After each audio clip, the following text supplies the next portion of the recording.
मित्रांनो, जर non BJP सरकार कुठं असेल आणि त्यांना पाडायचं असेल तर बीजेपीवाल्यांनी आता हटके काहीतरी विचार केला। तर संसदेमध्ये अमित शाह यांनी constitution amendment bill 2025, Jammu and Kashmir reorganisation bill 2025 आणि government of union territories amendment bill 2025 हे 3 बिल संसदेमध्ये आणले। आता या 3 बिलामध्ये फक्त एकच गोष्ट आहे, ती म्हणजे कोणीही असू देत, प्राईम मिनिस्टर असू देत, चीफ मिनिस्टर असू देत किंवा कोणताही मंत्री असू देत, त्यांच्यावरती जर 30 दिवसापेक्षा जास्त वेळ गुन्हा दाखल झाला किंवा 30 दिवसापेक्षा जास्त ते तुरुंगात राहिलेत, त्यांना राजीनामा द्यावे लागेल किंवा जर त्यांनी राजीनामा दिला नाही तर 31व्या दिवशी ते पद रिक्त होईल, असे या बिलामध्ये नमूद आहे।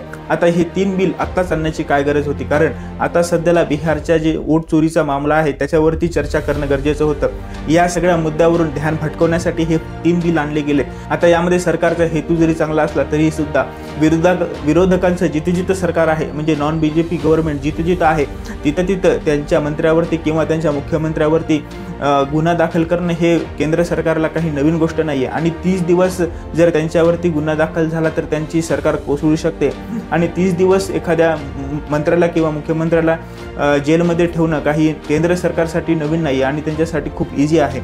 कारण दिल्लीचे जेव्हा मुख्यमंत्री अरविंद केजरीवाल यांना जेव्हा तुरुंगात टाकलं होतं तेव्हा 30 दिवसाच्या नंतर सुद्धा त्यांनी राजीनामा दिला नव्हता आणि जेलमधून त्यांनी सरकार चालवली होती। आणि हे बिल जर का त्यांच्यावरती लागू केलं गेलं असतं तर त्यांना राजीनामा द्यावा लागला असता।